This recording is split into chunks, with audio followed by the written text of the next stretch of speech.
Welcome to This Explainer. You know, we like to think human ingenuity has somehow completely conquered the physical world. But today, we're embarking on a pretty profound journey, a deep dive into the undeniable physical realities that actually dictate global politics. By examining the core thesis of Tim Marshall's Prisoners of Geography, we're going to reverse engineer the why behind the what of major world events. As you'll see, the ultimate destiny of nations is still very much bound by dirt, rock, and water. The land on which we live has always shaped us. Let that philosophical weight sink in for just a second. We have these modern illusions of boundless freedom, right?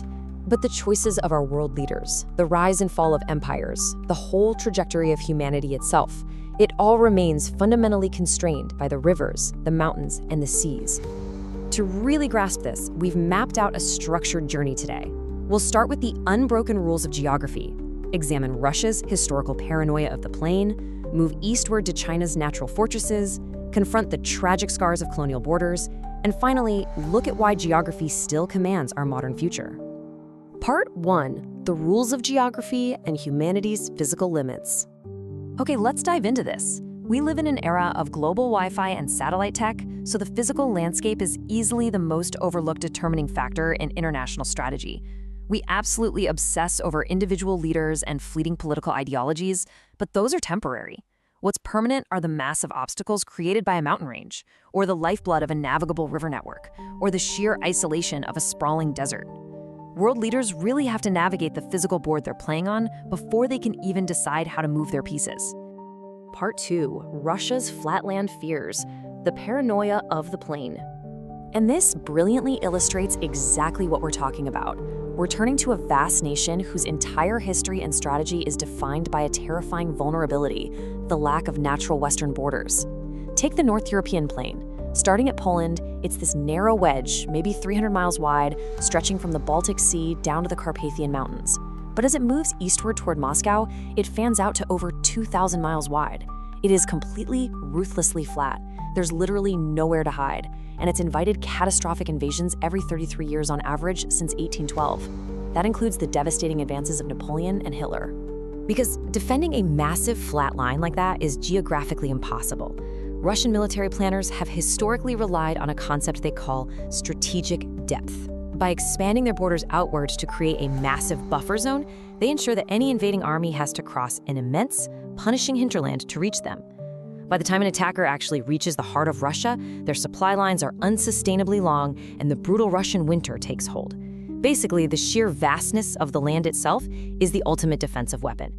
But here's the thing, that anxiety doesn't stop at the North European plain. If we analyze the Black Sea region with total strategic neutrality, we see another highly vulnerable gateway. The flat corridor of Moldova, sitting right outside the Carpathian Mountains, acts as a secondary, totally exposed pathway straight into Russian territory. For a nation whose survival has always depended on pushing its borders out to find geographical choke points, controlling or heavily influencing flat corridors like this becomes an absolute inescapable strategic obsession. Part 3, China's fortress and water, securing the heartland. Now, in stark contrast to Russia's flatland anxiety, China has utilized some incredibly formidable natural barriers to secure its agrarian core. Let me ask you something. China and India are two massive, heavily populated geopolitical giants sharing an incredibly long border. We're talking about billions of people with vastly different cultures and interests. Yet, apart from a brief skirmish in 1962, major conflict between them has been practically non-existent. Why is that? The answer is simple, but it is profound. The Himalayas. Nature literally placed the highest mountain range in the entire world directly between them. Trying to advance massive military columns, heavy armor, and supply chains through that kind of terrain is just geographically impossible. It's the ultimate deterrent, forcing both of these immense powers to focus their grand foreign policies elsewhere, kept safely apart by an impenetrable wall of rock and ice. And this brings us to the rest of China's geopolitical security strategy. Look to the north. The Gobi Desert acts as more than a border. It's a massive early warning system. Any advancing army would face weeks of brutally hostile terrain before even getting close to the heartland. The ancient Silk Route in the west is secure simply by being so incredibly far from China's core. And then, of course, there's Tibet. Looking at this purely from a strategic standpoint, independent of any ideology, whoever controls the commanding heights of the Tibetan Plateau controls China's water tower. That's the source of the Yellow, Yangtze, and Mekong rivers.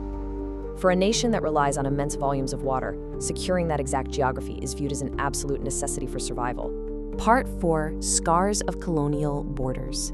Tragic lines on a map. Now, what's really fascinating here is what happens when the permanent rules of geography are completely ignored. Look at this undeniable contrast.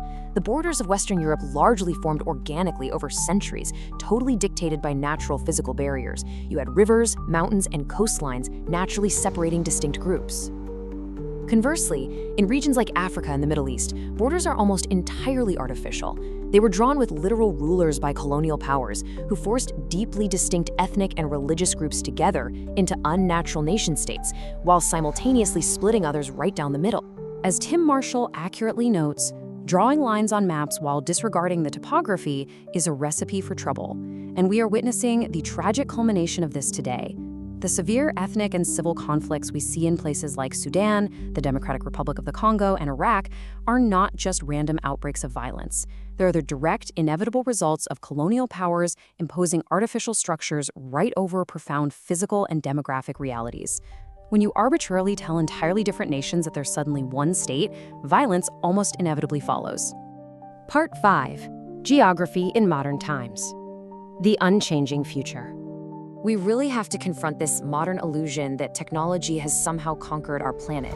Yes, we have space travel, the internet, and incredible air power, but the physical world still strictly dictates the limits of human power. These geographical rules are completely unbroken. A century from now, Russia is still going to look anxiously westward across that vulnerable flatland.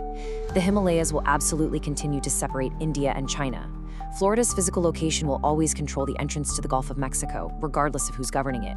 And Bangladesh, tragically, cannot physically move its vast floodplains away from rising waters. Dirt, ice, and elevation still rule the world. Ultimately, we are brought right back to this synthesizing truth. Geography has always been a prison of sorts, one from which our world leaders have often struggled to break free.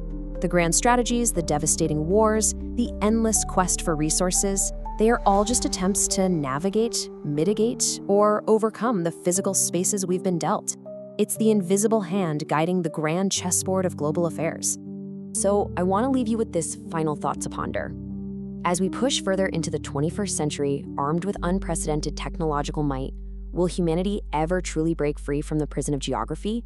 Or will the rivers, the mountains, and the oceans always have the final say in our ultimate destiny? Thank you for joining me for this explainer. I genuinely hope this changes the way you look at the map forever.